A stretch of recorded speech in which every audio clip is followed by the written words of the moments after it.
Something happened in a gym in Miami this week that most people glossed over, and I think that's a mistake. Not because it was flashy, not because it made headlines the way a press conference does or a contract signing does, but because when you actually slow down and look at what was captured in those two videos, really look at it, past the surface of quarterback throws routes with receiver, what you're seeing is something that tells you a great deal about who Fernando Mendoza actually is and what this Raiders franchise might be quietly building toward. So let me take you through it properly, because I think the details here matter more than the summary. Mendoza is in Miami, voluntary time between minicamp and OTAs, a window where NFL rules prohibit any organized team activity, no coaches, no official structure, no obligation to be anywhere doing anything football related. The Raiders cannot arrange this, they cannot require it, they cannot even formally acknowledge it. And Mendoza chose to fly to Miami, connect with a group of receivers, and spend his free time doing the specific preparation work that does not get scheduled on any official calendar. One of the receivers he is working with is Jeremiah Smith, the Ohio State wideout who is, by a significant margin among the evaluators whose opinions I respect most, the top offensive prospect in the entire upcoming draft class. Two videos from those sessions got posted, both of them worth watching, but the second one is the one I keep carefully before I get into what it means analytically, because the image itself carries more information than any number of statistics can. Mendoza is standing in front of his receiving group. He is walking them through the route concepts they are about to run.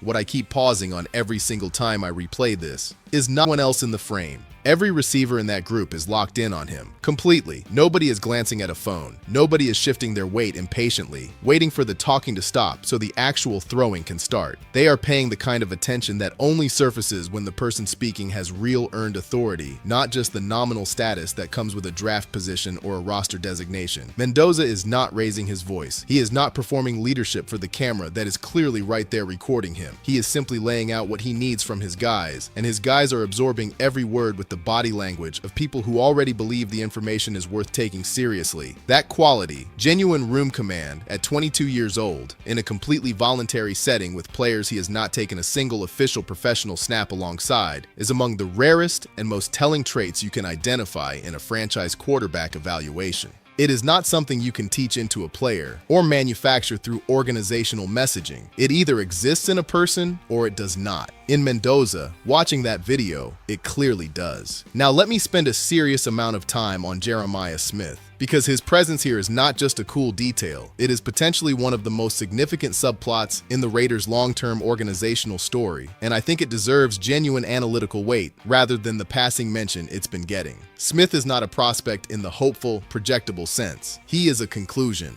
The size, the technical precision in his route running, the specific ability to win contested situations against the best coverage in college football. When experienced evaluators assemble that combination of traits into a full profile, what they tend to see is translation that does not require optimistic assumptions to believe in. Franchises restructure their entire draft approach around players like him. Teams with high selections circle his name early and build contingency plans around the possibility of landing him. That is the level we are talking about. And right now, in an unstructured gym session during the offseason quiet period, he is working routes with Fernando Mendoza, learning how Mendoza throws, where he places the ball on different concepts, how he operates to different areas of the field, building the kind of pre-professional familiarity that sometimes becomes the foundation for something much larger when circumstances eventually align. I'm going to say the quiet part directly because I think it is worth stating out loud rather than hinting around. Mendoza, Jeremiah Smith, and Brock Bowers, as the central offensive core of this franchise, would represent something genuinely generational. Three elite young players, all at premium positions, all at the precise stage of their careers, where the best years remain ahead of them rather than in the rear view. The compounding value of that talent cluster building real shared trust and familiarity over years of actual competitive experience together is the kind of organizational advantage that separates good franchises from dynasties. The path to that outcome is real and its costs are real. Getting Smith requires draft positioning that comes from difficulty, and nobody wants to lean into losing intentionally. But the possibility exists, and the fact that Mendoza is already in a gym in Miami building something real with Smith suggests this organization is at minimum keeping that door open, rather than letting it close by default. The first video from this series matters for reasons that are more technical, but no less important to understanding where Mendoza's development is actually focused in this phase of his career. He is working from under center. That one detail needs context to land properly.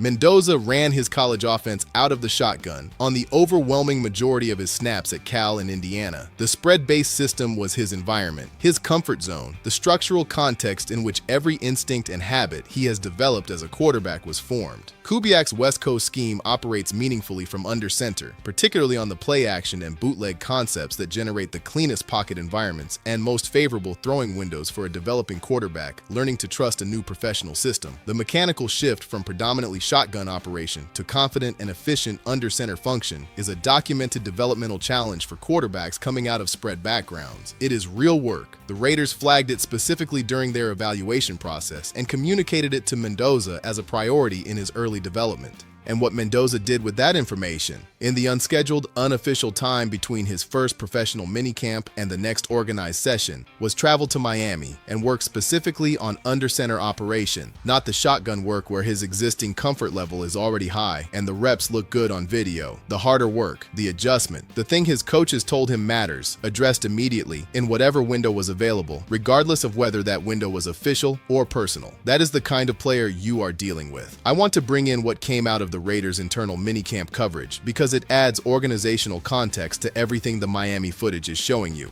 When the team's embedded reporter, the person who watches every individual drill of every practice every day with no professional incentive to project false optimism, was asked which rookies stood out most during the minicamp sessions. His answer featured cornerback Azizi Massey, the fifth-round selection from Cal who led the entire country in pass deflections last season. The specific quality noted was footwork and poise, particularly during individual and 7-on-7 periods. I want to slow down on the footwork observation because it carries more evaluative weight than it initially sounds like it does. Cornerback is a footwork position in the most fundamental sense. Pure speed without the hip mechanics and positional footwork to maintain leverage through a route break is a straight-line athletic trait that NFL receivers learn to exploit almost immediately. The footwork is what allows a corner to stay physically connected to a receiver's movement pattern when the route changes direction, to maintain the coverage angle that forces difficulty rather than giving up clean separation at the top of a break. A corner who shows genuinely good footwork in his very first professional evaluation environment is showing you something real about his translation ceiling that no 40-time or vertical jump measurement can fully communicate. Massey demonstrating that quality in minicamp is meaningful information. Finding that in the fifth round is meaningful organizational news. What the same internal reporter said about Mendoza during minicamp deserves careful attention as well, because it reframes a narrative that some outside observers were beginning to construct around his early throwing sessions.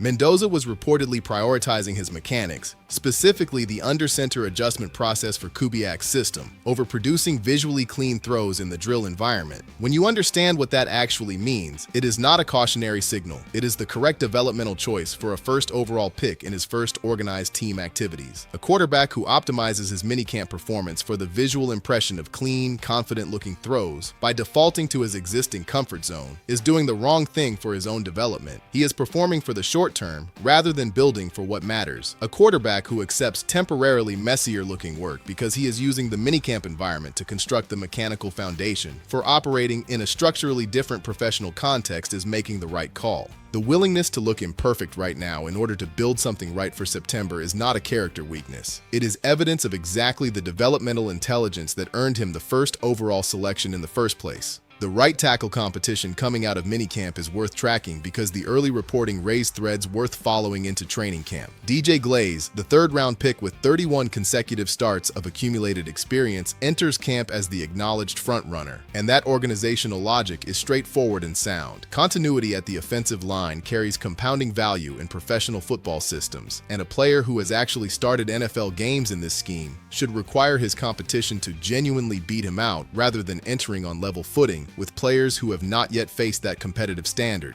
Charles Grant profiles as the second legitimate contender in the competition, which also tracks from where his talent and experience levels place him. The detail that caught my attention was Trey Sermon potentially entering the tackle competition, because most pre-camp projections had him evaluated exclusively in interior roles competing for time at center and guard. The possibility of expanding his evaluation to the tackle position suggests either that the Raiders observed something during minicamp that broadened their thinking about his functional range, or that his physical and technical profile carries genuine genuine flexibility at the tackle spot that early exterior projections failed to fully account for. Either interpretation is worth watching as training camp develops. The broader depth picture along the Las Vegas offensive line has a specific quality this year that I think is genuinely underappreciated as an organizational asset. Multiple players on this roster, Glaze, Grant, Rogers, Sermon, profile as legitimate swing options capable of functioning at either guard or tackle depending on where the competition and the injury situation direct them. That kind of positional versatility across the offensive line unit is not the kind of thing that drives conversation during the offseason the way skill position battles do, but it is genuinely valuable over the course of a long professional season when the inevitable injuries and performance variations require coaching staffs to reconfigure their starting five without a corresponding drop in functional quality. The Raiders appear to be consciously building toward a roster that can absorb that reconfiguration without compromising the line's ability to protect Mendoza and create the running game lanes the system depends on. Let me make the case for Jack Besh as the breakout candidate. This offense is not talking about nearly enough because I think this is the story the offseason coverage has consistently failed to properly evaluate, and I want to put genuine analytical weight behind why I see this upcoming season as potentially the one that changes the conversation around him. The reports of Besh spending significant voluntary time working alongside Malik Neighbors and CeeDee Lamb, two receivers operating at the absolute apex of the position in the modern NFL, communicate something about where his internal competitive ambitions are actually pointed. The players you voluntarily choose to be in rooms with during unstructured training time reflect the standard you are holding yourself to when nobody is telling you what to do. A receiver who gravitates toward the best in the business rather than maintaining a comfortable existing development pace is telling you something real about his orientation that no depth chart position can fully capture. The football case for Besh as a genuine breakout candidate is grounded in something specific rather than just association with elite company. 6'2.5", technical precision in the intermediate areas of the field, a genuine willingness to work the high traffic zones where quick passing games depend on reliable catches to sustain drive momentum. That combination of traits maps almost precisely onto what Kubiak's West Coast system needs from its second primary receiving option. The offense is built around efficient distribution, quick decisions, rhythm-based throws, yards accumulating in measured increments while the chains keep moving without requiring the quarterback to manufacture a spectacular play on every meaningful down. Besh profiles as a player who can absorb a meaningful share of the targets that system generates and convert them into the kind of consistent weekly production that builds into serious end-of-season numbers. 80 catches, 900 to 1,000 yards. Touchdowns that come from being a trusted and reliable option in a high-volume rhythm offense rather than from dramatic individual plays that arrive less frequently. That is not a limited projection. That is a specific picture of a player who fits his environment precisely, and precise fit within a well-designed system produces results that pure talent rankings consistently fail to predict. The target distribution I see for this Raiders offense flows first through Brock Bowers, as it should. He is the foundational receiving option, the player around whom the passing game's volume and defensive attention gets organized. Behind him, Besh reads as the player best positioned to step into the second option role, not through spectacular plays, but through system alignment and the kind of reliable intermediate production that offensive coordinators build weekly game plans around because they can count on it. The vertical threats provide the depth that prevents safety rotation from burying the underneath concepts. And if Mendoza continues building real throwing chemistry with his receiving group through sessions like the Miami workout, developing the specific timing and trust that makes a rhythm-based passing attack genuinely dangerous rather than just theoretically interesting, then the infrastructure for everything I am projecting here is being assembled right now through individual acts of voluntary preparation that the official calendar never required. That is ultimately what the Miami video represents when you take a step back far enough to see the full picture. One data point in a larger and consistent pattern of a 22-year-old quarterback who understands that the gap between where he is right now and where this franchise eventually needs him to be does not close exclusively during official sessions. It closes in the hours between them, in the gym time nobody schedules, in the route running work with receivers he flew to Miami to connect with on his own initiative, in the under-center reps taken on unstructured Tuesday afternoons when the easier choice would have been to do nothing demanding. Every throw in that gym, every mechanical adjustment worked on during personal time, every minute spent building genuine familiarity with the best receiver prospect in the upcoming draft. Each of those is a concrete deposit toward what becomes possible when September actually arrives. The receivers in that Miami video were not listening to a first overall pick manage how his offseason looks to the outside world. They were listening to a quarterback who already possesses the natural ability to make the people around him believe in what he is building. At 22, in a voluntary session, in a gym in Miami during the calendar's quiet period, people who cover quarterback development for a living will tell you that quality is among the most predictive things you can identify in a young player at this stage. And right now, if you are paying attention to what this footage actually shows, rather than just the headline that a top pick did some throwing, you are watching exactly what a franchise quarterback looks like before the audience grows large enough to fully appreciate what they are seeing.